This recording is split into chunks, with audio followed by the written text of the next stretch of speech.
Magandang hapon din po. Maganda po kayo. Walang sound yung kwan mo. Hanap ka doon, marami dyan.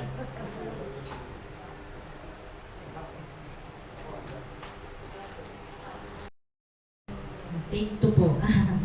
Magandang hapon po sa inyong lahat. Magandang hapon din po. Kumusta na po kayo? Okay lang. Sige po, tayo na po tayo. Papasimulan na po tayo ng ating gawain. Kamayan po natin ang bawat isa. Pwede po tayong magyakapan, mag-hi, hello.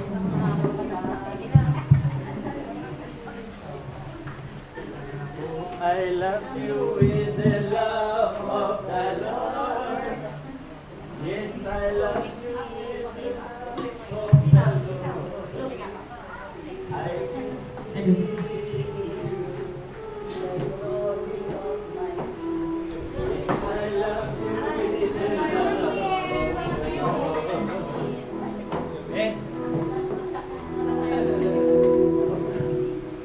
Sige po, basahin po natin yung Habakuk, chapter 3, verse 17.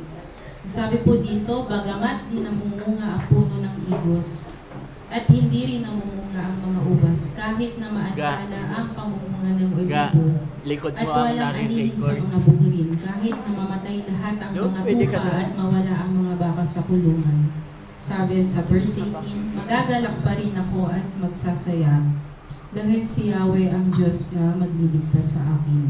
At sabi po sa 19, ang Panginoong Yahweh ang sa akin nagpalakas, tulad ng usa, tiyak ang aking mga hakbang, inaalalayan niya ako sa mga kabundukan. Amen. Sabi nga po doon, bagamat lahat ng ating inaasahan sa mundong ito ay mawala, dapat pa rin tayong magalak dahil ang Panginoong Yahweh na nagligtas sa atin, nagpagaling, nagpapalakas, ay siya ang Diyos ng mga Diyos at Hari ng mga Hari. Amen. Amen. Sige po, taas po natin ang ating mga kamay at patuloy nating sambahin, pasalamatan ng Panginoon. Tayo po ay manalangin. Panginoon, maraming salamat po sa araw na ito. Salamat God sa pagising pa lang namin sa umaga. Ang grace mo, Lord, ang aming nararanasan, ang pagpapala mo, Panginoon, ang sa amin ay hindi namin ito hinahabol kung ito ay sumusunod na sa amin, Panginoon. At ang iyong pagmamahal, Lord, ay walang katulad, walang kagaya, Panginoon, na kahit gaano mang kalaki ang aming kasalanan, pagkukulang, Lord, ang pag-ibig mo, Panginoon, ay napakalawak. Hindi masusukat at hindi kailanman namin ito maiisip, Lord. Kaya salamat, Panginoon, wala kaming ibang pararangalan sasambahin sa araw nito, kundi ikaw lamang, na kahit na mabuwal, mawala ang lahat sa aming Panginoon, ikaw pa rin ang aming pagkakatiwalaan, ikaw pa rin ang aming sasambahin. Dahil meron kaming puso na katulad ni Hope, Lord, at ni David. Ito po ang aming dalangin sa pangalan ni Jesus. Amen. Amen. Natawag na po ang worship team para sa Panginoon.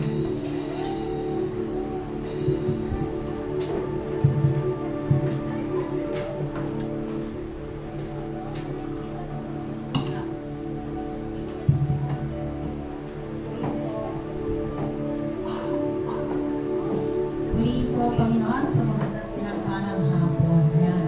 Sige po, itiyan na po natin ang ating katabi. Praise God. Ngiting tagumpay, di ba? Purihin ang Panginoon. Sa oras na ito, tayo po itadako kayo sa diwa ng pagsamba ngayong hapon. Hallelujah. Sige, patuloy po natin awitan para ngalan ng ating Diyos. Lord God, this is our prayer. Make our lives, Lord God, a living sacrifice, to be a sanctuary for you, Jesus. Ito po ang aming panalangin sa oras na ito, Jesus. Make us sanctuary to you. Hallelujah. Lord, breathe to be a sanctuary,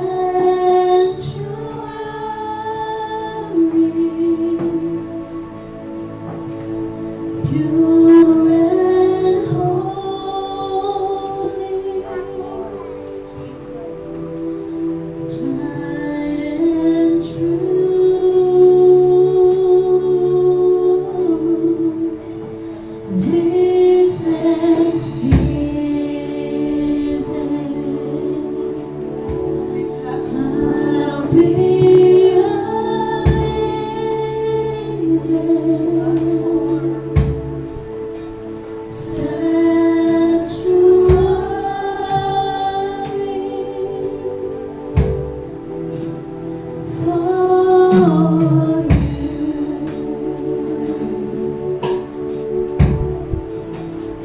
Lord, prepare me to be a sanctuary,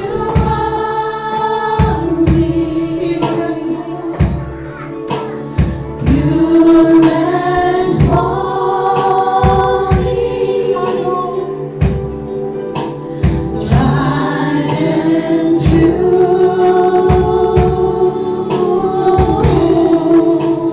with thanksgiving, I'll be a living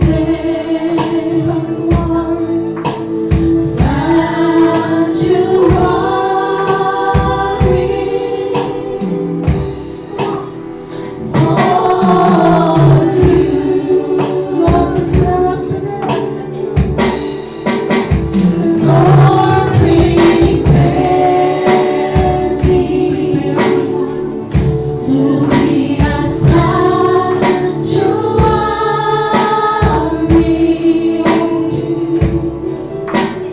pure and holy,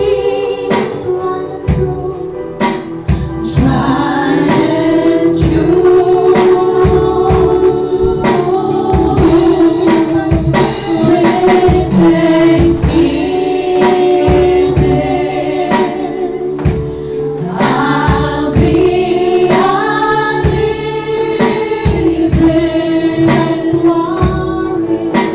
sanctuary for you. I'll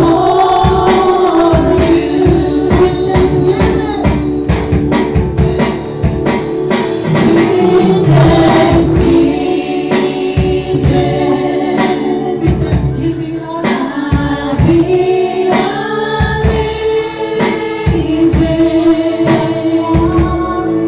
living sanctuary for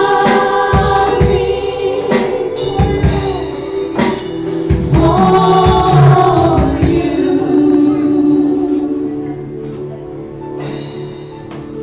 With thanksgiving, hallelujah, I'll be a living sanctuary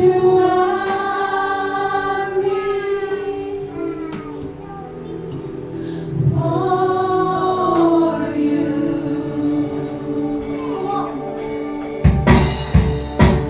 With thanksgiving, I'll be a living sanctuary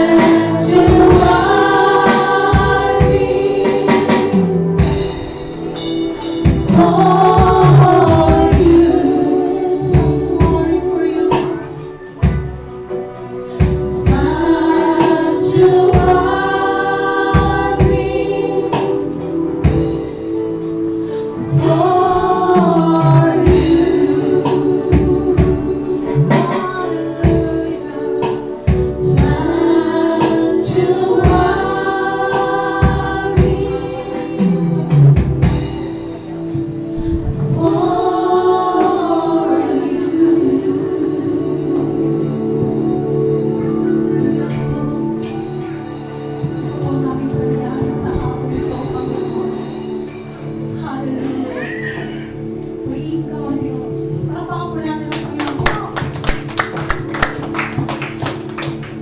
Sabi nga po, we will declare that Jesus is alive.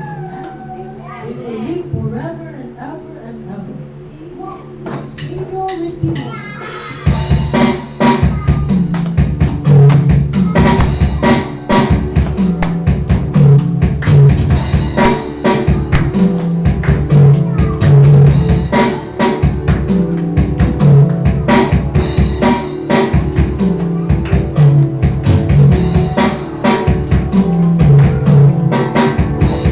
Savior, Redeemer, lifted me from the miry clay.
shining in the light of your glory. Pour out your power and love as we sing, holy, holy, holy.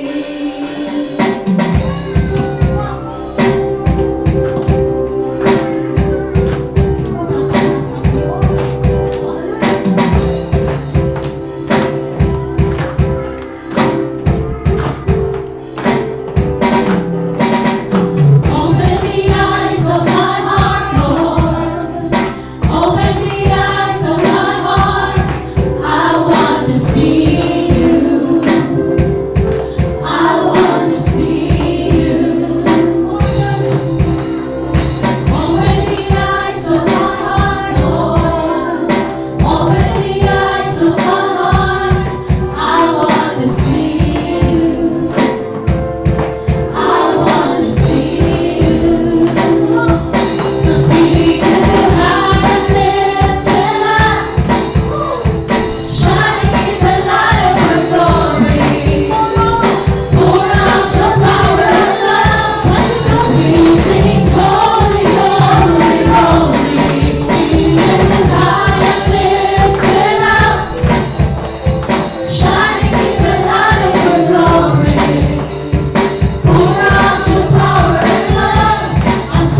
tunay nga pong napakasarap sumamba sa Panginoon. Amen?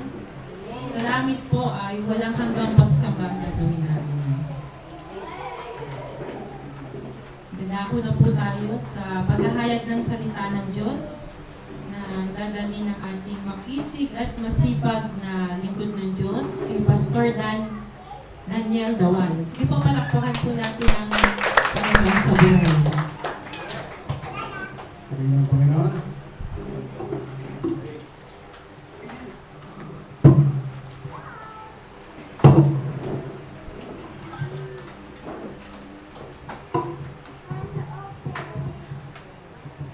Okay.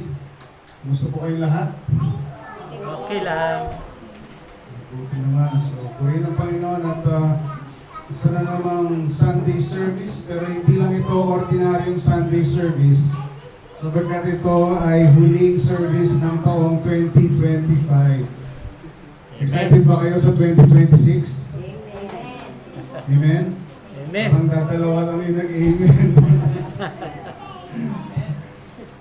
Actually, nag-scroll ako ng Facebook kahapon ata o ng isang araw. Tapos meron akong nakitang post. Ewan ko kung nakita nyo rin yun. Ipapakita ko sa screen, nag-load pa itong aking OpenLP. Pero, the past 2025, the past, di ba? Kasi this is the last Sunday of the month. Tapos meron pa tayong ibang mga araw. Pero, kumusta kayo? Yung past months na nagdaan, di ba?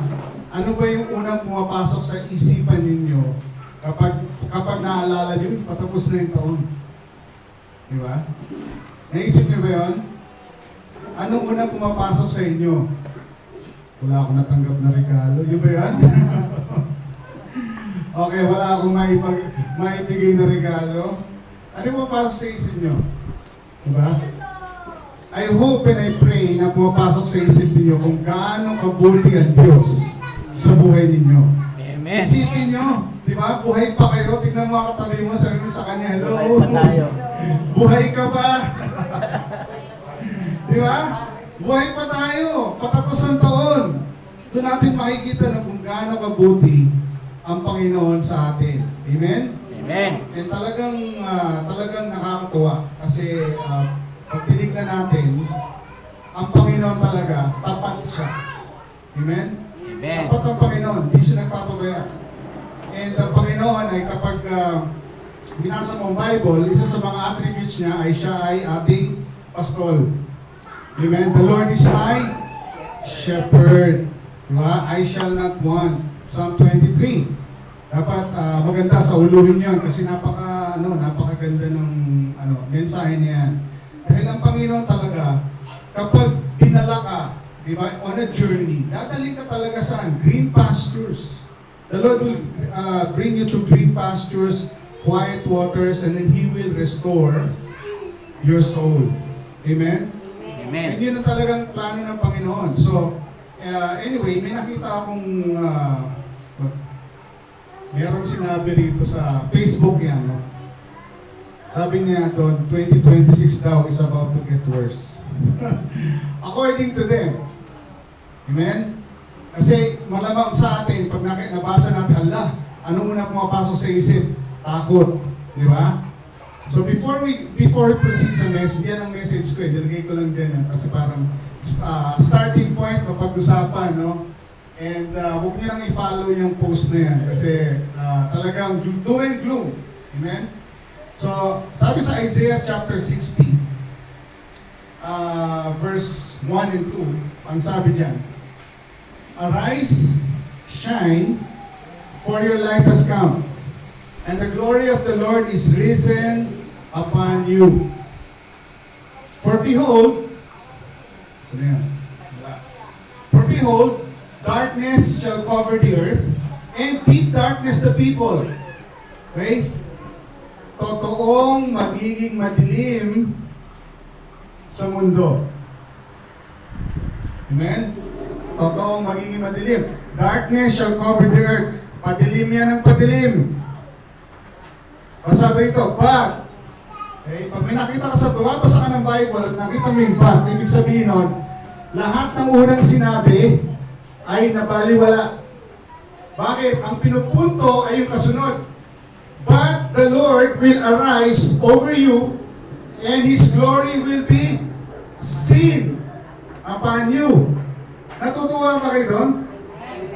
Dahil sa mundo, padilim yan. Totoo yan. Magiging dark and darker pa. Kaya tama yung pinost niya. It's gonna get worse. Totoo yun. Pero, ano sabi sa salita ng Diyos? The Lord will arise over you. Sabi mo sa katabi mo, over you. Over you. Kung ikaw ay nananampalataya sa Panginoon, ikaw yun. Amen? The Lord will arise over you, and His glory will be seen upon you. Alam mo sabi ng glory? Glory sa Bible. Ang glory, ay yung word na yan, ay katulad ng word nung sinabi ni Moises kay Lord, Lord, show me your glory, nandun sa bundok. Eh sabi ni Lord, hindi pwedeng makita ang mukha ko at mabuhay. Ibig sabihin, mamamatay ka pag nakita mo yung mukha ng Diyos. Kasi nga, yung kaluwalhatian niya, masyadong mabigat at hindi mo kakayanin yung physical na pangatawan, hindi kakayanin. So sabi ni Lord kay Moses, tatakpan ko ang mukha mo at dadaan ako, papakita ko yung likod ko. Okay? I will show forth my goodness. Yun ang sabi ni Lord kay Moses. So yung glory ni Lord is also His goodness. Mabuti ba si Lord sa'yo?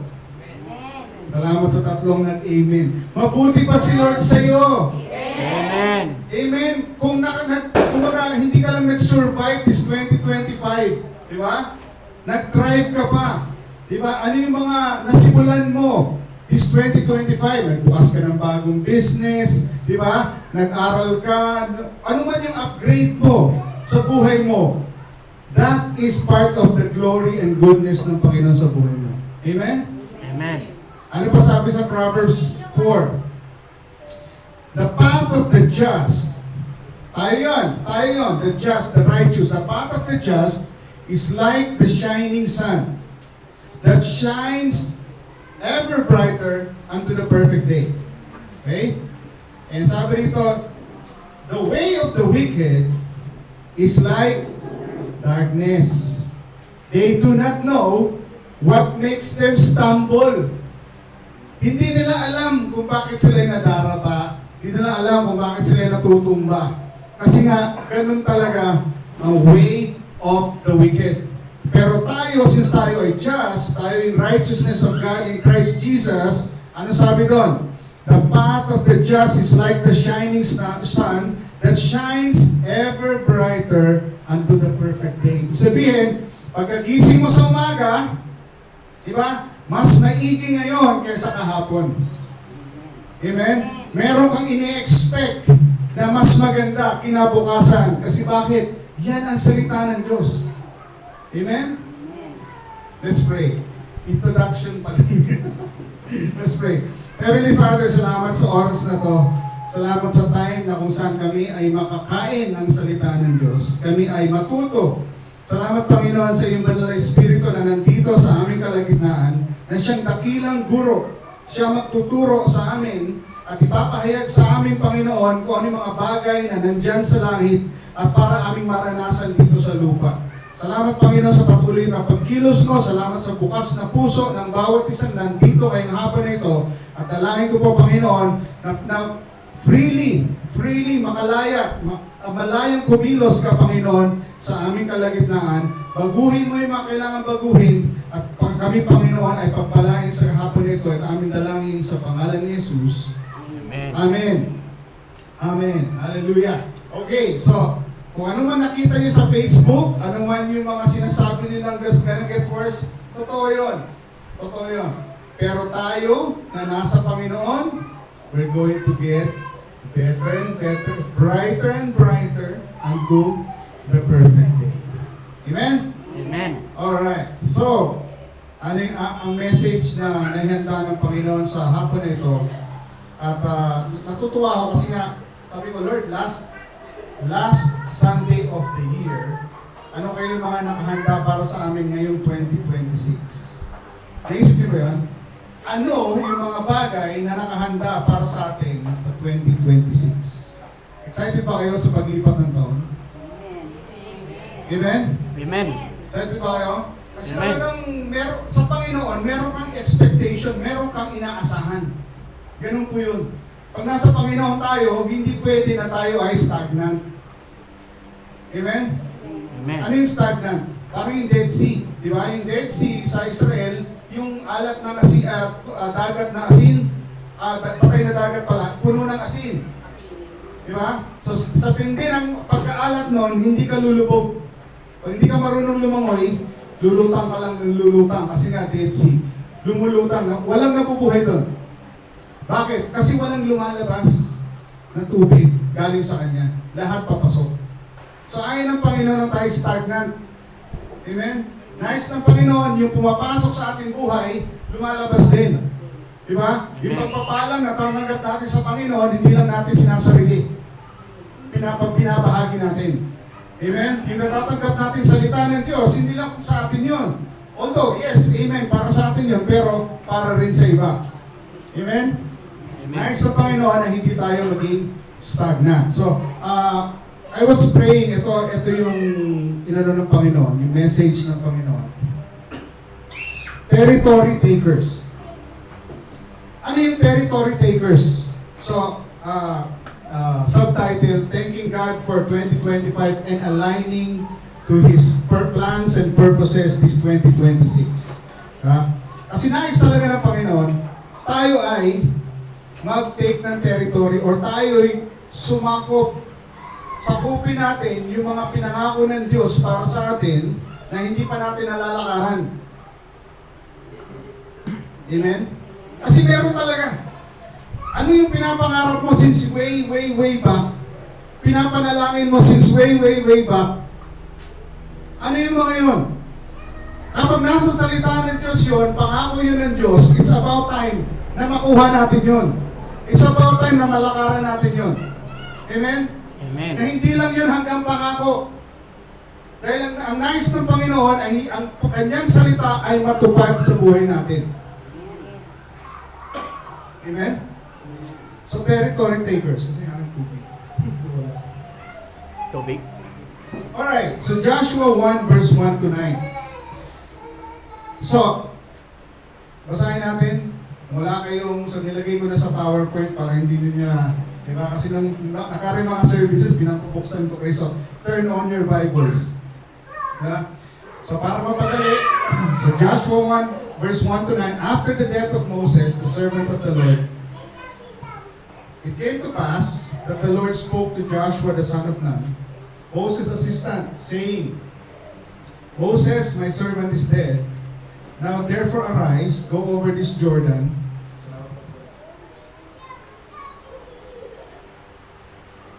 Go over this Jordan, you and all the people, to the land which I am giving to them, the children of Israel.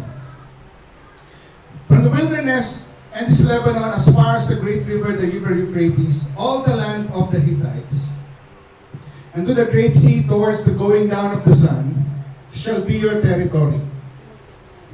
No man shall be able to stand before you all the days of your life, as I was with Moses, so I will be with you. I will not leave you nor forsake you. Be strong and of good courage, for to this people you shall divide as an inheritance the land which I swore to their fathers to give them. Only be very strong and very courageous, that you may observe to do according to all the law which Moses my servant commanded you. Do not turn from it to the right hand or to the left, that you may prosper wherever you go.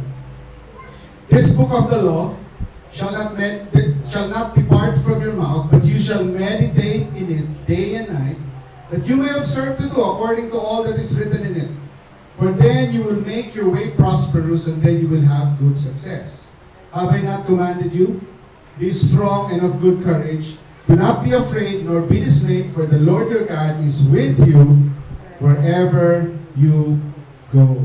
Amen? Amen. Palayan ng Panginoon ang kanyang salita. So, traits of territory takers. Okay? Ano tong traits na to? First thing, so I'm gonna 30 slides to, pero bibilisan ko hanggang para matapos natin yan. traits of territory takers. Number 1, leaves the past behind. Okay? Joshua 1 verse 2, Moses, my servant is dead. Okay? Si Moses yung leader nila na dinala sila mula sa Egypt, papasok sa promised land. Okay? For 40 years, kasama nila si Moses. Di ba? Kay Moses binigay yung 10 Commandments. Kay Moses binigay yung mga lahat ng instructions. Pati sa paggawa ng temple, ng tabernacle, lahat. Binigay kay Moses. But at this point in time, Moses is dead. So sinasabi ng Panginoon kay Joshua, yes, I acknowledge, kaya nga, you have, when it comes to the past, there are only 2 things, di ba? You learn from it. Okay? Huwag mong, ay, hindi nangyari yan. Hindi, nangyari yan. Nangyari yan, naging past mo. Okay, nangyari yan, so you have to learn from it. Amen? Ano yung lessons doon sa past? You learn from it. And number 2, huwag mo nang ulitin. Di ba? So learn from it. Alright? So Moses, my servant, is dead. So you have to understand that you have to leave the past behind. And in fact, sa oras na to, meron akong tatawagin. In fact, si Lely o ang magpapakilala? Si Ann na lang. Okay, tawag mo si Ann kasi meron tayong special guest. And i-share niya for a quick 5 minutes yung kanyang testimony regarding sa kanyang buhay, paano siya ni-rescue ng Panginoon. So, Ann, tawagin na kita. Ikaw magpakilala kasi kahapon ko lang siya kahapon ko siya lang natawagan. Sige po, itong kapatid po natin na ito ay ihahayag niya po kung gaano po kabuti ang Panginoon sa buhay niya. Natawag ko po ang ating kapatid na si Bianca Samaco. Nagkakawit ka dito lang dito.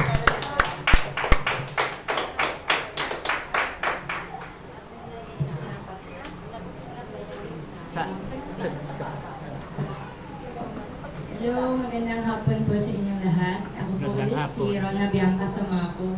So, i-share ko lang po kung paano ko na-meet si Jesus. So, ako po ay isang makasalanan na namuhay ng nakasentro sa sarili kong mga kagustuhan. Akala ko noon, tunay na akong nabubuhay. Alam ko kung paano kunin ang gusto ko, pero sa totoo lang, hindi ako nagtatagumpay sa kahit ano. May tiwala ko sa sarili kong kakayanin at meron akong mga skills pero hindi pala yung sapat. Dumating ang panahon na hinarap ko ang bunga ng aking mga ginawa. Nakulong po ako ng 20 months sa Siargao at 1 linggo pa lamang po akong nakalaya. Sa pinakamadilim na yugto ng buhay ko, malayo ako sa lahat ng mahal ko, pero sinigurado ng Diyos na hindi ako nag-iisa. Ang sitwasyong yon ang nagbalik sa akin sa Kanya. Naalala ko po nung ipinagdadasal ko sa Diyos na bigyan niya ako ng pahinga mula sa aking mga responsibilidad. Hindi ko alam na talagang nakikinig ang Diyos at sinagot niya ito. Binigyan niya po ako ng 20 months na pahinga. Sa unang linggo ko sa kulungan, doon ko napagtanto kung gaano karami ang aking nawawala. Sa biyaya ng Diyos, nagpadala siya ng taong gumabay sa akin. Sa bawat Bible study, sa bawat mass na inatenan ko, patuloy na nagsasalita ang Diyos sa puso ko. Pinapaalala niya sa akin ay ako ay pinatawad niya. Ang katiyakang iyon ang tumulong sa akin na patawarin ang aking sarili, ang aking pamilya, ang aking mga taong nakasakit sa akin. Hindi ko kailanman inakala na ganoon pala kalakas ang pag-ibig ng Diyos. Kahit walang dumadalaw, kahit malayo ako sa mga mahal ko, pinuno ako ng Diyos ng kagalakan, ang bunga ng banal na Espiritu. Tinuruan ako ng Diyos na mahalin ang mga taong hindi ko kakilala, na magpakita ng habag, na magsalita para sa Kanya. Binasbasan niya ako upang ako rin ay maging mapagpala sa iba. Binago niya ang pananaw ko sa aking kinabukasan at tinulungan niya akong bitawan ang aking nakaraan. Natutunan ko na hindi natin kayang harapin mag-isa ang buhay. Sa lahat ng kalwalatian ay sa Kanya makapangyarihan, soberano at mapagmahal. Ang Kanyang pag-ibig ay walang kondisyon para sa sino mang nakakaramdam na nawawala. Tulad ng dati kong naramdaman, ang kailangan lang natin ay ang Diyos sa ating buhay. Siya ang gagawa ng paraan upang makita natin ang liwanag at tayo rin ay maging liwanag sa iba. So, as I end my testimony, sharing my favorite verse po from Galatians 2:20, I have been crucified with Christ, and I no longer live, but Christ who lives in me. The life I now live in the body, I live by faith in the Son of God who loved me and gave Himself for me. So maraming salamat po sa Ama sa langit sa pagligtas sa akin at sa pagbibigay sa akin ng isa pang pagkakataon na mabuhay para sa iyo. To God be the glory. Wow. Napakabuti ng Panginoon. Isipin nyo, 20 months sa kulungan. Di ba? Pero, purihin ng Panginoon. Di ba? Now, that is part of her past. Di ba? Past niya yun. Kaya nag-usap na kami kagabi about yung anong gagawin mo. Like, ano yung future. Kasi nga, pagdating sa mundo, mag-submit ka ng job application, tapos meron ka itong incarceration record. Di ba? Matik yun na hindi ka, kasi nga meron kang record eh.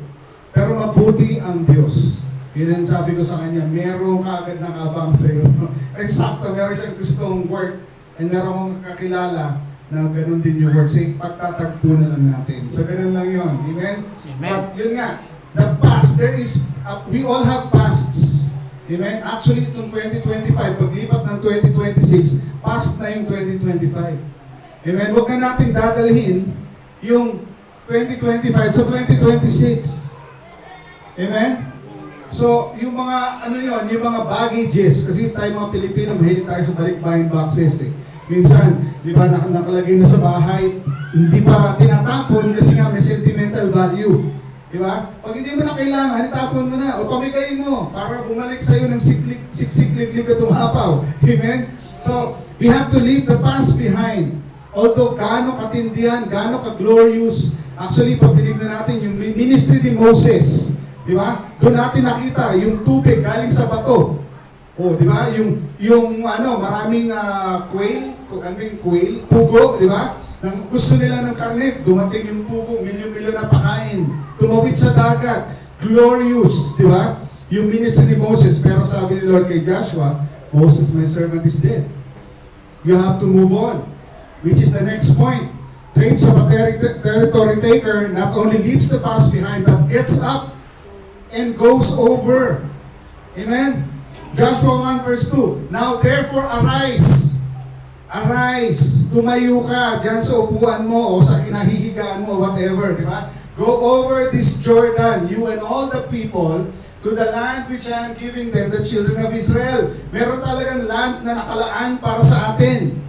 Amen? Ano man yung land na yan? Trabaho ba yan? Business ba yan? Ano ba yung land na yan? The Lord has provided that and it's up to us to arise and go. You have to get up and go over. Diba? Yung pangako ng Diyos nasa kabilang side ng Jordan River. Sa Israelites, diba? Nandun sila sa kabilang side eh. They have to cross over the Jordan River. In fact, sa Joshua chapter 3, pag nabasa natin yun, pinatawid sila ni Lord kung kailan pa flooded, kung kailan pa overflowing yung river. Diba? It's parang, bakit ka tatawid kung kailan rumaragasa ang tubig? It does not make sense. Pero ganun minsan, actually hindi minsan, madalas ganun si Lord eh. Minsan, it does not make sense, pero God is telling you to do it. Tingnan mo katabi mo, sabihin mo sa Kanya, just do it. Just do it. Just do it. Kinuha nga ni Nike yun, di ba? Ginawa niyang trademark eh. Di ba? Pero yun, you just have to step out. You have to get up. You have to go over. Amen? May story sa Bible, sa Luke 15 verse 18. Yung alibugang anak. Di ba? Yung may kasalanan, di ba? Dinaldas niya lahat ng kayamanan and dumating siya sa point na gusto niya kainin yung pagkain ng mga baboy. Di ba? Ganun talaga si Jesus eh. Gusto talaga niyang basagin yung religious na dinami-daming example sa Bible. Bakit pa yung baboy? Kung ano yung kinamumuhian ng mga Hudyo, yung pa yung example ni Jesus. Di ba? Binigay na example na gano'n. Gusto niyang kainin yung pagkain para sa baboy. Tapos naisip niya, teka, sa bahay ng aking tatay, yung mga alipin kumakain ng masasarap, tapos ako, ito gusto kong kainin. Ano sabi niya? I will arise. and go to my Father. Nagkaroon siya ng desire to go back. Diba? Nagkaroon siya ng desire kasi hindi na niya masigmura yung kanyang ginagawa. Minsan dumarating kayo sa ganung point na parang tama na, ayoko na ng ganito, babalik na ako. And huwag na tayo umabot sa ganung point. Huwag ka nang umalis in the first place. Di ba? Pero, nung nasa point siya, nang hindi niya alam ang gagawin, parang ayaw niya kainin. Sabi niya, I will. So there's a decision. I will. It involves your decision making. Na minsan hindi mo feel gawin, pero dahil yan ang pangako ng Diyos, yan ang salita mo ng Diyos, you still will do it. Amen. Diba? I will arise and go to my Father and will say to Him, Father, I've sinned against heaven and before you. So, the traits of a territory taker, you get up and you go over. Di ba? Sometimes, pag lumipat ang taon, ang naaalala natin yung ginawa ng, minsan, naalala pa natin yung ginawa ng whoever, kapitbahay mong di naging maganda sa'yo, o nasabi ng kapatid mo sa'yo, or whoever, no? O yung ex mo na gano'n, whatever the past. Diba? You have to arise, you have to get up, and go over. Dahil ang pangako ng Diyos ay nasa kabilang side. Amen? So this paglipat ng taon, 2026, get up and go over. Amen?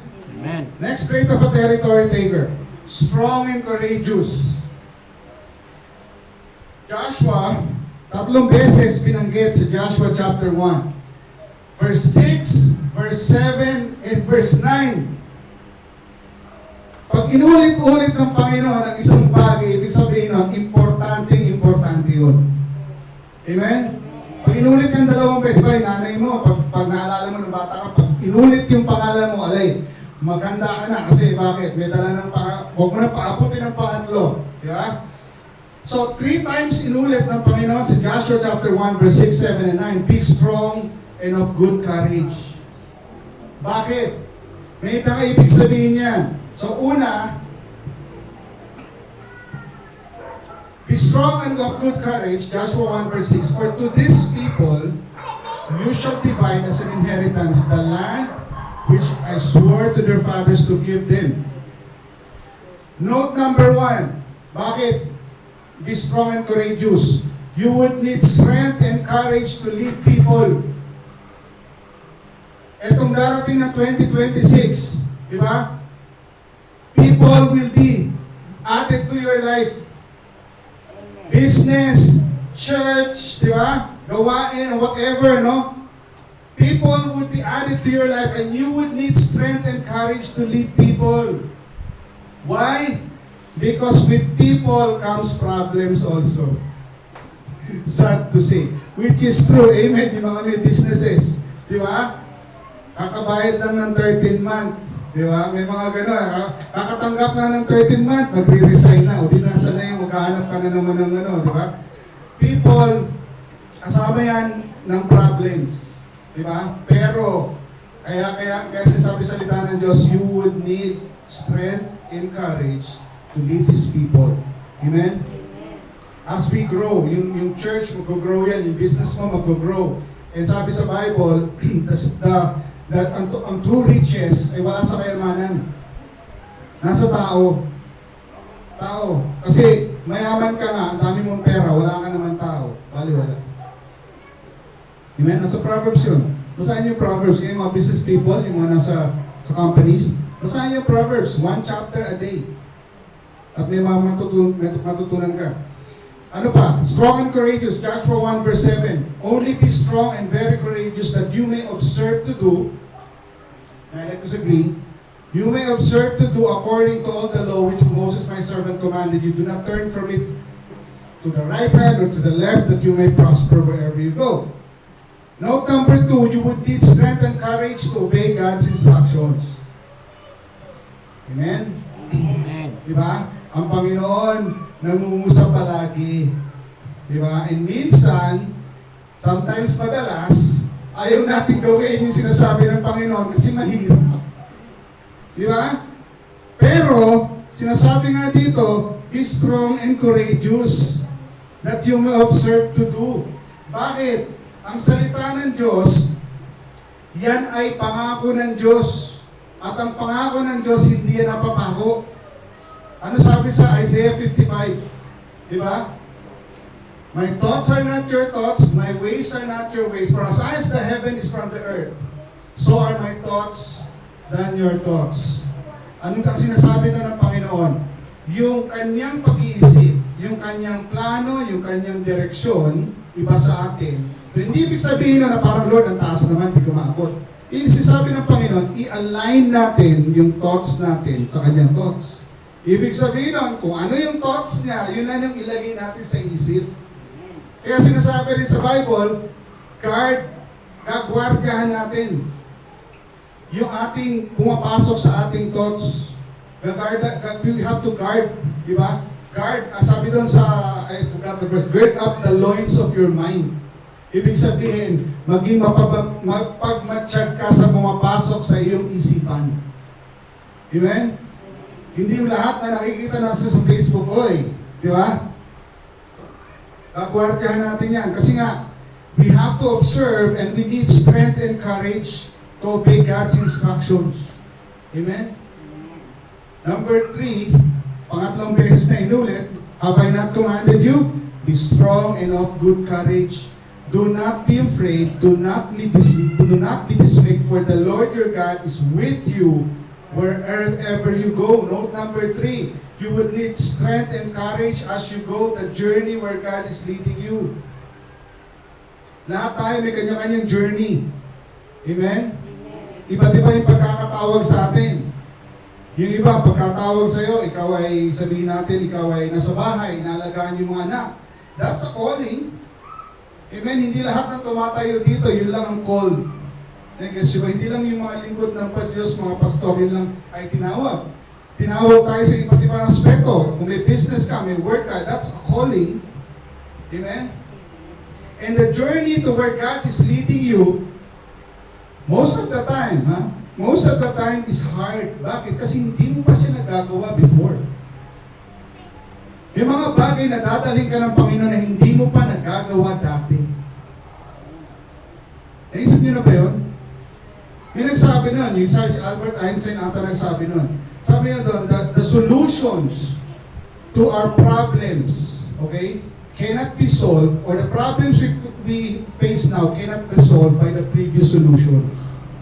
Parang gano'n, nasa gano'n. Sabihin ko, paano mo na-solve isang bagay, and may problema ulit, hindi mo na masosolve yan ng proseso na yun. Kailangan mo iangat yung proseso. Amen? You would need strength and courage as you go the journey. Kasi talagang gano'n, God is putting dreams in our hearts. Kaya nga today, meron kaming iabot sa inyo mga papel.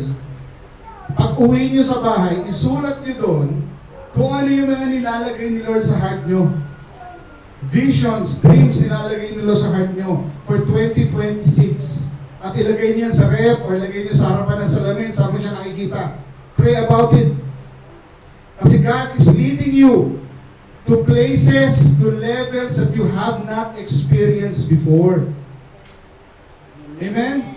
Kasi ganun ang Panginoon, He takes you through levels eh. Nakaranas na ba kayo mag-hiking? Sinakapunta ng tulad dito. Okay, dito lang, sa malapit lang. Diyan sa may Parrot Big. Sa Maragondon. Walang may gusto mag-hiking. Wala. Nung bata-bata ko, no? Yeah? Pero, ang hiking, mahirap siya sa umpisa. Pero pagdating mo sa tuktok, wow! Breathtaking. Di ba? Mahirap siya.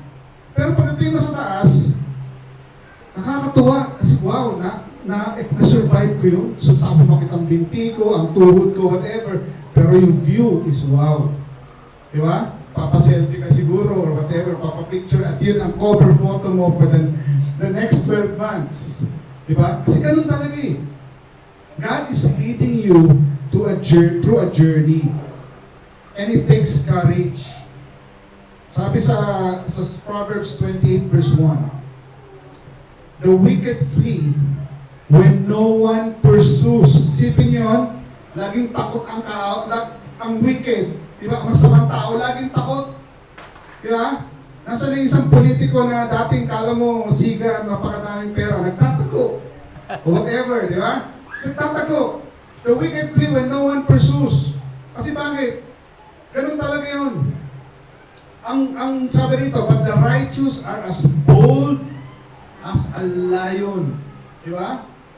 Kung nakakita ka ng lion, nakakaano talaga, punta kami sa zoo. Yeah. Ayaw ng mga bata lumapit kasi talagang yung presensya pa lang ng leon, nakakatakot na. Hindi pa niya binubukay yung bibig niya. Di ba? So the wicked flee when no one pursues, but the righteous are as bold as a lion. Proverbs 28 verse 1. So, fourth trait of a territory taker, God's word is top priority. Amen? So for 2026, or pasok natin, gawin na natin tong habit, i-memorize natin ang salita. Kung meron kang i-memorize na lang, i-memorize mo na yung salita ng Diyos. Diba? Sabi sa Joshua chapter 1 verse 8, this book of the law shall not depart from your mouth, but you shall meditate in it day and night. Araw, gabi. Okay? Araw-gabi, hindi yung isang kantang na, di ba? Araw-gabi. Nakalimutan ko na yung lyrics lang, pero may kantang gano'n, di ba? Araw-gabi, ang naalala yung, ano. Pero, kung kami asawa, okay lang yun. Pero, Joshua 1 verse 8, day and night, you meditate on the Word of God, that you may observe to do according to all that is written in it, for then you will make your way prosperous. Sino dito naniniwala na pagpapalain ng Panginoon ang inyong landas? Amen. That the Lord will prosper your way. Amen? Basahin niyo ulit. For then you, yung mga tabi mo, sabi mo sa kanya, you, kasi ginagawa natin, inaano natin sa Panginoon eh.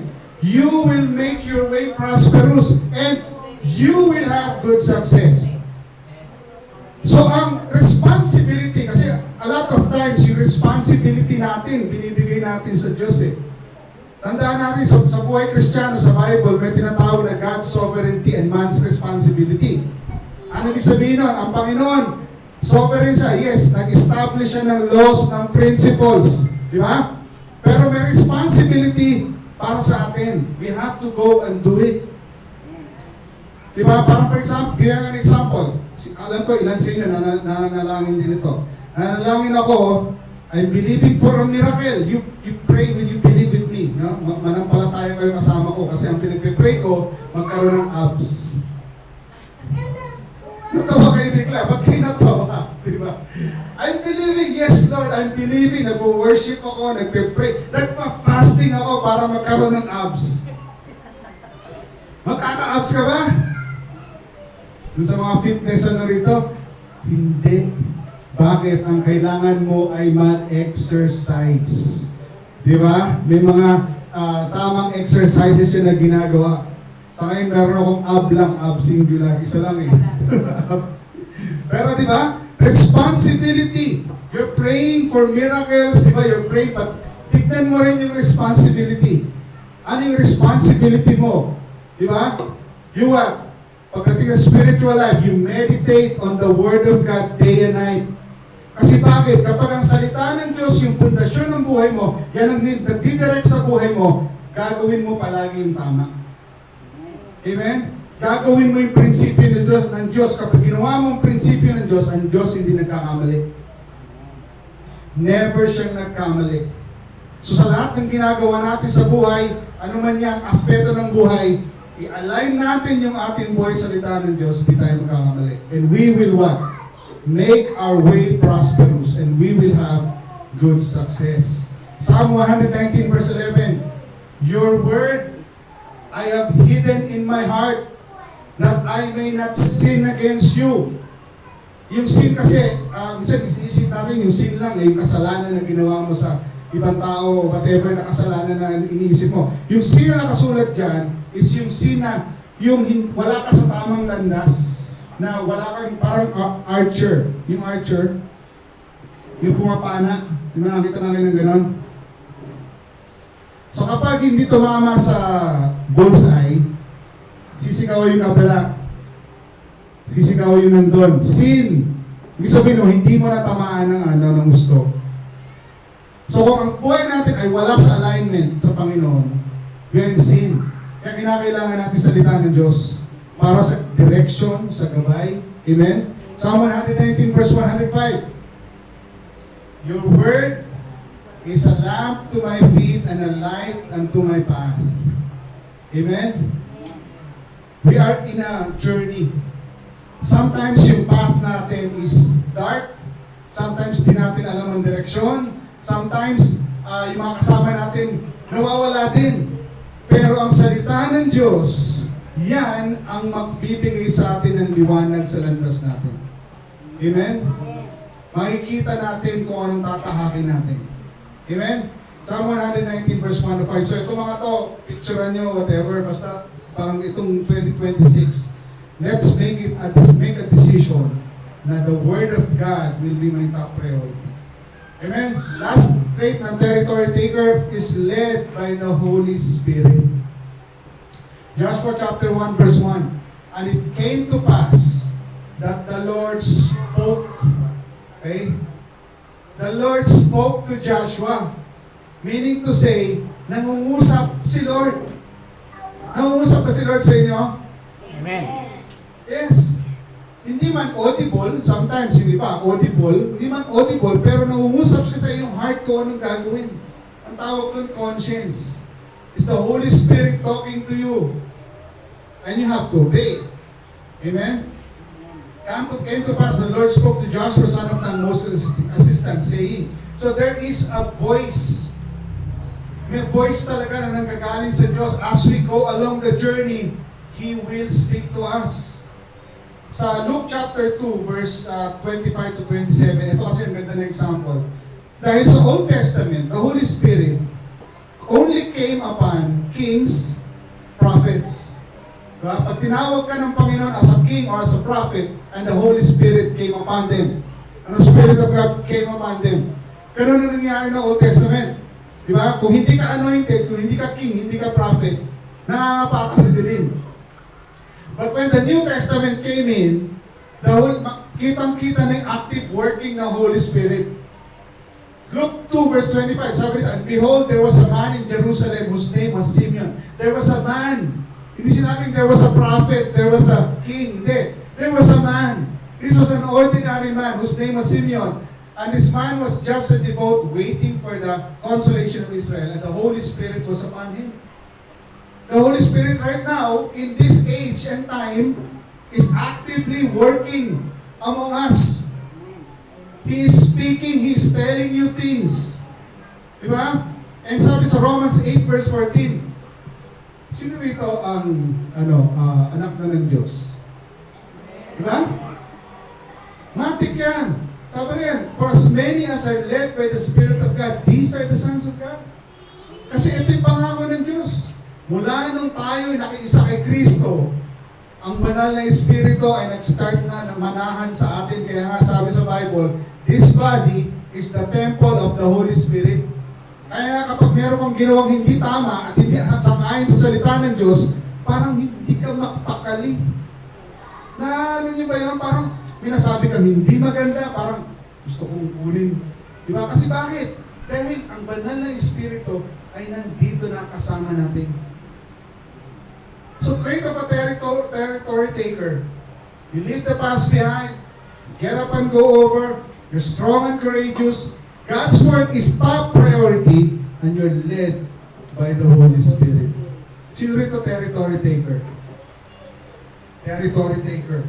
Now this 2026, I will get into the promised land. I will take territory for Jesus. Dahil nais ng Panginoon na ikaw ay maging pagpapala sa mas marami. Amen? Parang kayo malungkot. Parang, malungkot ako kasi tapos na yung 2025. Mga kapatid, matatapos ang 2025. Amen. Ang kailangan natin tignan, ano ang gagawin ni Lord sa buhay natin itong 2026. Amen? Joshua 13 verse 1, ito yung nakakatuwang verse kasi nga, sabi doon, Joshua was old, advanced in years, and the Lord said to him, you are old, advanced in years. Inulit pa talaga yun. Bago yung Bible nagbigay ng Lord, you're old, advancing years. Ang sabi doon, and there remains very much land yet to be possessed. This was years. Nung nakapasok sila, nakatawid na sila doon, ang instruction ni Lord, kunin niyo yung lupang yan. 13 chapters later, nausap to si Lord, you're old and advancing years, pero ang dami pang kailangan gawin. Huwag sana dumating sa point na ganito rin yung sasabihin sa atin, that there is land na dapat kinukuha natin, meaning promises ng Panginoon na para sa atin, na kailangan natin kunin, and then hindi pa natin makukuha. Ako, I want to get all these promises habang nandito ako sa lupa, para pagdating ko sa langit, hindi na ako magtataka, ay, akin pala yun? Ay, sa akin pala to? Bakit hindi ko alam? Talagang magugulat tayo pagdating sa langit. Ang sabi ng angel, may checklist yan. Hindi mo na-claim sa lupa. Kasi merong tao na napunta sa vision, parang si Apostle Paul. Makyat sa third heaven, nakita niya. So naglalakad siya doon sa mga rooms. Daming rooms. May rooms doon na yung may mga musical pieces. Mga songs na hindi pa nako-compose dito sa lupa. Mga songs na doon. Meron doon mga bahay, mga sasakyan, mga body parts, bagong kidney, bagong heart. Tapos saan ito mga to? Sabi niya. Sabi ng angel sa kanya, yan yung mga bagay na hindi cleaning at hindi pa nakiklaim ng mga anak ng Diyos sa lupa. Ano yung prayer ng Panginoong Jesus? Diba? Our Father, who art in heaven, hallowed be your name. Your kingdom come. Your will be done. On? Again, on? Earth, as it is in heaven. Kaya kung ikaw'y payayamanin ni Lord, sa langit ba? Abay, puno ng ginto doon. Alakaran mo, ginto. Di ba? Babasahin mo yung Revelation. Ang dingding ay perlas. Di ba? Lahat ang pintuan doon, iba't ibang precious stones. Napakayaman nun. Pero saan mo kailangan ng kayamanan? Sa langit ba? Dito. Bakit? Kasi may assignment ka dito sa lupa. Bawat sa atin may assignment, may pinapagawa sa atin ng Panginoon. Amen? Amen. Kaya kapag nilagay ni Lord sa heart mo kung anong gagawin para sa kanyang kaharian, huwag kang ayoko Lord, masyadong malaki, natatakot ako. Huwag ganon. Dapat yes and amen. Di ba yung mga Israelites ganon? Nung si Moses pa, nagpadala siya ng 12 spies. Basahin niyo yung Joshua, inulit ulit, 12 ulit pinili para tumawid sa Jordan. Kasi unang 12, nag-fail. Yung unang 12, pagbalik, sabi nung 10, sobrang maganda. May ubas, ganito. Kaya lang, lalaki ng dingding, lalaki ng higante, para kami mga tipaklong. 2 lang inaniwala. Si Joshua saka si Caleb. Okay? So, tama yung 10. Tama si Joshua saka si Caleb. Kasi tama yung 10, hindi talaga sila nakapasok. Di ba? Pero si Joshua at si Caleb, sila yung nanampalataya. Pero si Joshua, at chapter 13, pati rin siya. Kasi ang lalaki nga talaga ng higante. Talagang mga karwahing bakal. Kung binasa niyo yung mga Joshua at pag tinignan mo history, napakalalaki. Pero, sabi doon sa Joshua chapter 3, nung padala ng spies, sabi nung mga 2 spies, pasukin na natin. Kasi lahat ng tao, yung kanilang puso, natatakot na dahil sa nakikita nila sa atin. Isipin mo, merong cloud. Sa umaga, cloud by day, kasama ng mga Israelita. Sa gabi, apoy. Sino bang hindi matatakot? Di ba? May supernatural na nangyayari. Kaya we have to realize, no? May pagkatawag sa atin ng Panginoon, lakaran lang natin. Amen? As we enter into 2026, sabi rito, I will end here. Luke chapter 19, verse 30. In fact, abot po naman. Bibigyan namin kayo ng something to write on pag-uwi nyo ng bahay, ipag-pray nyo, distribute ni Pastor. So, ito yung simpleng ano lang. So, it's Vision 2026. Ang nakasulat dyan, Habakkuk 2 verse 2, write the vision, make it plain on tablets, that he may run who reads it. Tapos yung pangalan mo, yung date, para alam mo kung kailan mo ginawa. Di ba? So for 2026, ano yung iyong pinanam, what are you believing God for? Di ba? Pwede mong dagdagan, 5 lang nilagay ko dyan, pero pwede mong dagdagan. Di ba? At ano yung pinanampalatayanan mo sa Panginoon? Sabi din sa, nakasulat din yan, Philippians 1:6, God who began a good work in you will continue His work until it's finally finished. Pero dito sa Luke 19 verse 13, meron na ba lahat?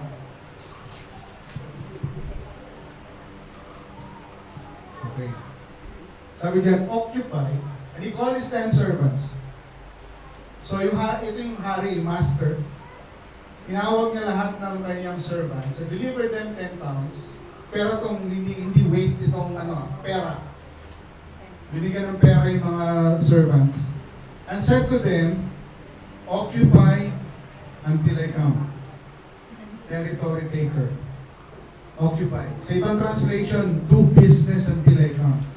Meaning to say, ano man yung gifts and talents and abilities na nilagay ni Lord sa iyo dyan, dapat na multiply. Amen? Tingnan mo katabi mo, sabi mo sa kanya, sabi mo sa kanya, kapatid, i-multiply mo yung gift na nandyan sa'yo. Amen? Let's multiply it. Let's be territory takers. Huwag tayong atras or huwag tayong matakot. Kasama mo ang Diyos. Amen? Maging katulad tayo ni Joshua at ni Caleb. Tara, pasukin na natin to. Dahil pangako to ng Diyos eh. Kahit anong laki ng higante na yan. Si Caleb, 85 years old niya, sabi nga niya.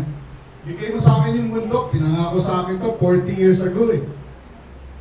Pinangako sa akin ng Diyos, kinuha niya. Bundok, puno ng higante. Puno ng higante, 85 years old. Sino rito 85 na? Hindi pa, 81. 80. So, wala, sabi mo sa kanya, wala kang excuse. Wala kang excuse. Kasi, hindi ka pa 85.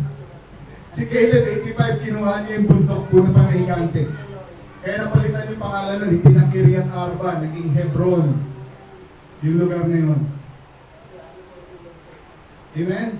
Amen. Let's continue to believe God. And let's continue to enter, let's believe God as we enter to 2026. Let's be territory takers. Amen?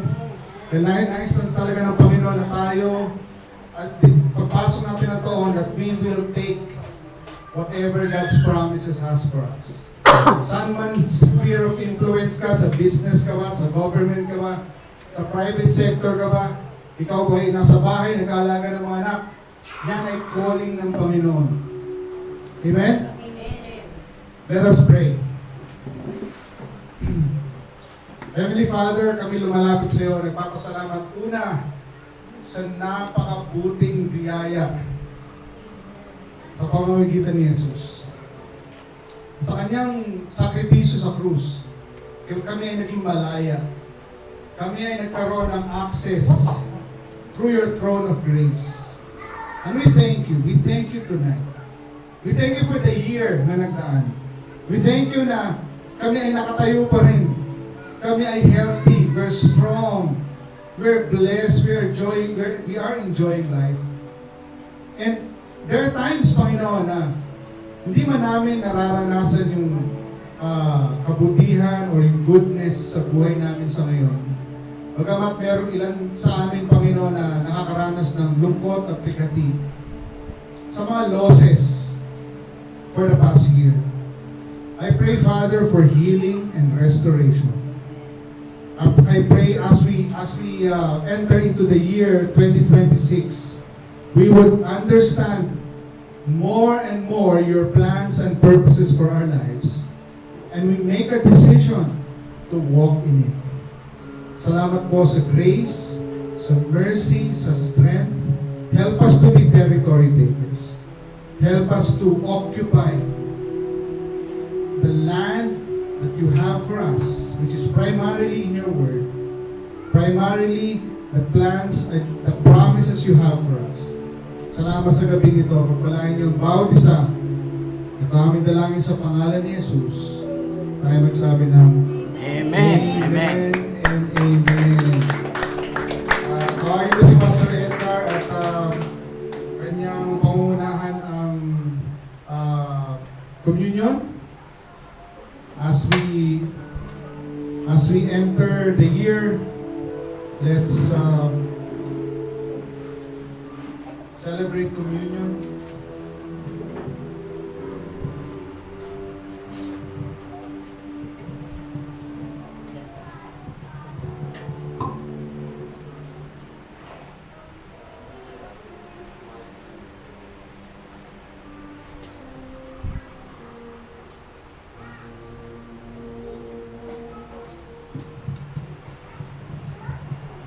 Ang mag-take lang po ng komunyon, 12 years old pataas. 11 pababa ay hindi pa po pwede. At sabay-sabay po ang pagkain at pag-inom. Tinatawagan ko po si Sister Angie at Sister Mylene para sa tinapay at alak.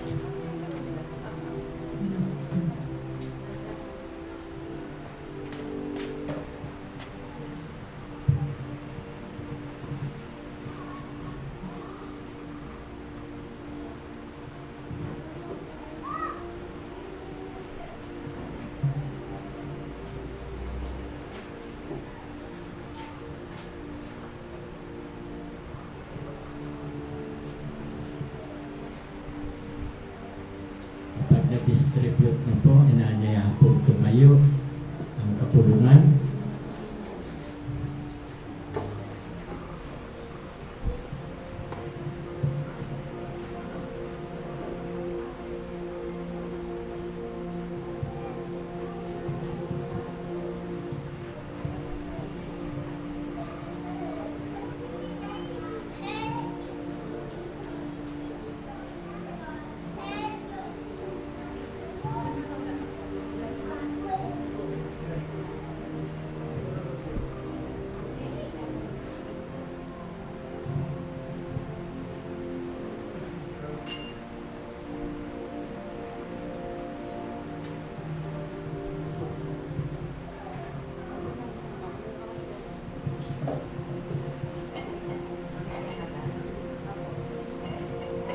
Sapagkat ito ang turo na tinanggap ko mula sa Panginoon at ibinigay ko naman sa inyo.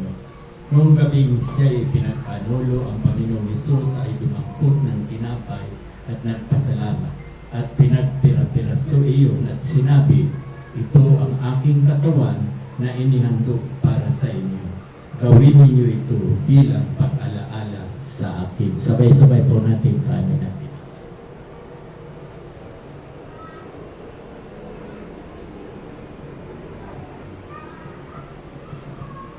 Matapos maghapunan, dumampot din siya ng kupa at sinabi, ang kupang ito ang bagong tipan na pinagtitibay ng aking dugo. Tuwing iinumin ninyo ito, gawin ninyo bilang pag-alaala sa akin. Sabay-sabay po tayo.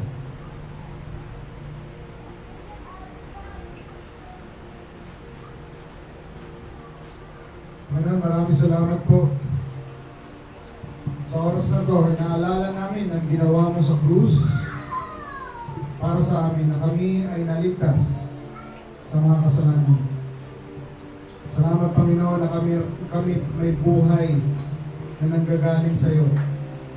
Salamat Panginoon sa aming pag-ala-ala, tinatanggap namin kung ano man yung kailangan namin sa aming physical na pangangatawan, kagalingan, ano yung mga kailangan namin para sa aming pinansyal, para sa aming emosyonal, intelektual, at anumang areas ng buhay namin na kinakailangan namin ng tulong. Salamat po sa biyaya. Paspasan niyo ang bawat isa sa oras na to. At we thank you, Father, for your presence, for your goodness and grace sa buhay namin. Ito aming dalangin sa pangalan ni Jesus. Amen. Ate Ann, love offering.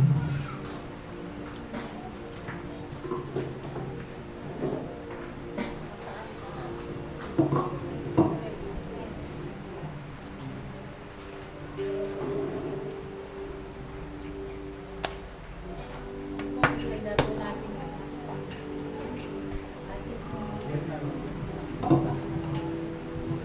Handa po natin ang ating mga ikapulado.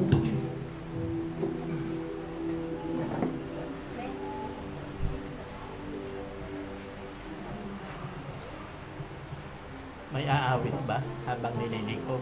Wala? Napagpulungan natin, may aawit.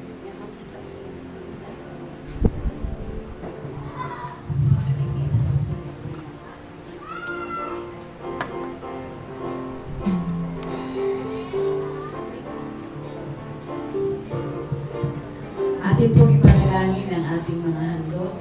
May aawit pa Salamat nga po sa pagkakataon ito na narinig namin ang biyaya ng iyong mensahe. Salamat po Diyos at sa isang upang hamon na mensahe, Panginoon, sa bawat isa sa amin.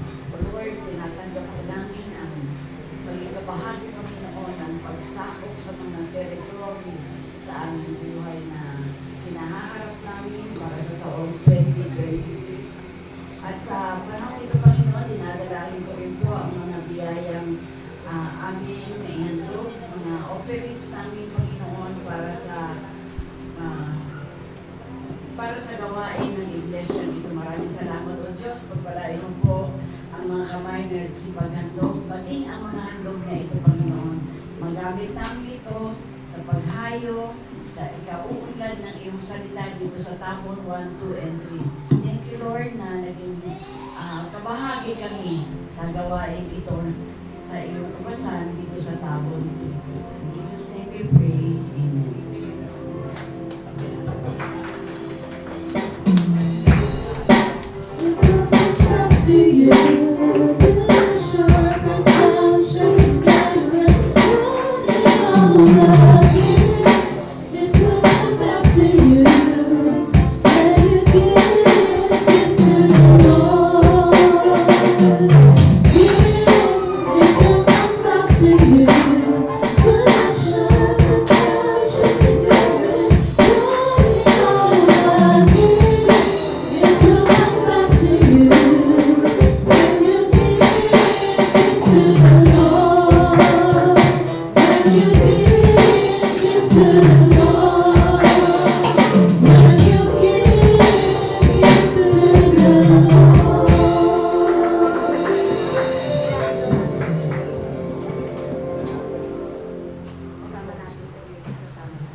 Pagbabalita po,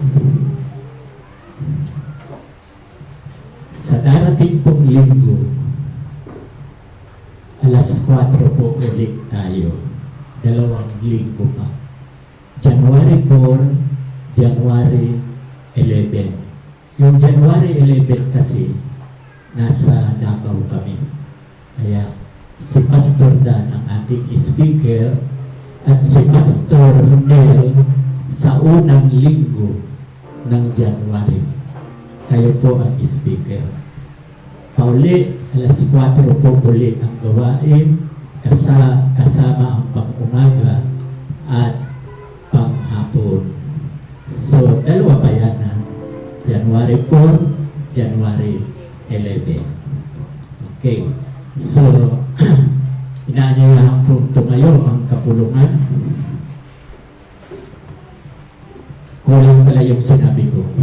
Sa third Sunday, ang inyong lingkod ang speaker.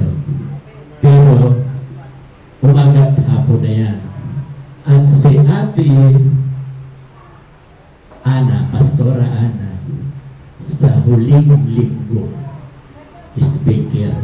Kaya nandiyan na si Shin, pwedeng si Shin ang mag-lead ng worship team. Wala nang kawala sa Pastora Ana. Okay. Tayo po'y manalangin. Lord, maraming salamat po at muli ay tinipon mo kami sa dakong ito upang kami po ay sama-samang magpuri, magpasalamat at sambahin ka po namin sa Espiritu at katotohanan. Maraming salamat po, Lord, sa mensahe na aming narinig. Be strong and courageous. Dapat po talaga kami ay magpakatatag, magpakalakas at magpakatapang. Lalo-lalo na po sa darating na 2026 na nawa, Lord, ay mahamon ang bawat isa sa amin. Hindi lang basta nakaupo na walang ginagawa. Lahat po tayo rito ay tulong-tulong sa ikalalago ng Iglesia po. Kaya salamat, Lord, na ako po ay nai-encourage, nagagalak dahil mayroon na po kaming worship team. Nawa, Lord, ay magpatuloy po ito dahil alam ko kayo po ang nagpadala. Tulong-tulong po kami para mapalago ang church mo sa dakong ito. At alam ko rin nga po, Lord, na kayo ang nagpapalago. At dalangin ko rin po, Lord, nawa sa darating na 2026, magkaisa na po ang aming bansa. Matigil na po sana ang mga yan. Dahil ang maghihirap po ang taong bayan. Yun po ang maghihirap. At dalangin ko rin po nawa ay nagkaroon na sila ng lesson na nahayag ang kanilang pag-corrupt sa pera ng bayan. Nawa, Lord, ay hindi na masundan pa to dahil nakakaawa po talaga ang tao. Pero kami po ay nananalig. Ang ganda po ng mensahe sa hapong ito. Hindi mo kami iiwan ni pababayaan man. Kaya maraming salamat, Lord. At sa hapong ito, humihingi po ang iyong basbas, ang masaganang awa ng Diyos Ama at ang walang sawang pag-ibig ng Diyos Anak at ang kaaliwan ng diwang banal ang sumaamin nawa mula ngayon at magpakailan-kailan pa man. Amen at amen. Magandang hapon po sa ating lahat.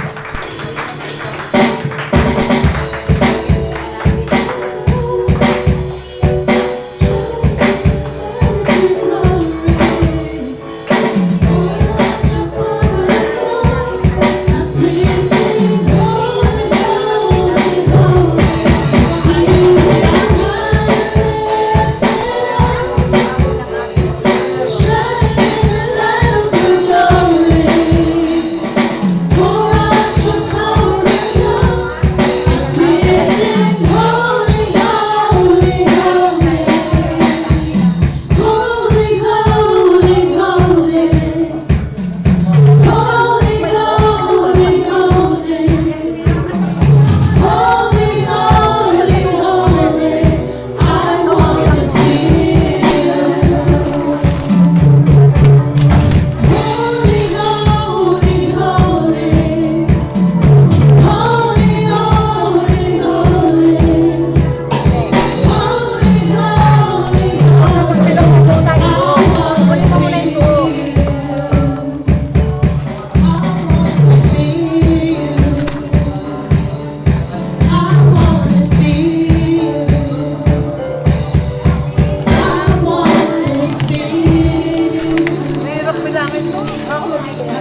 lang ng baril.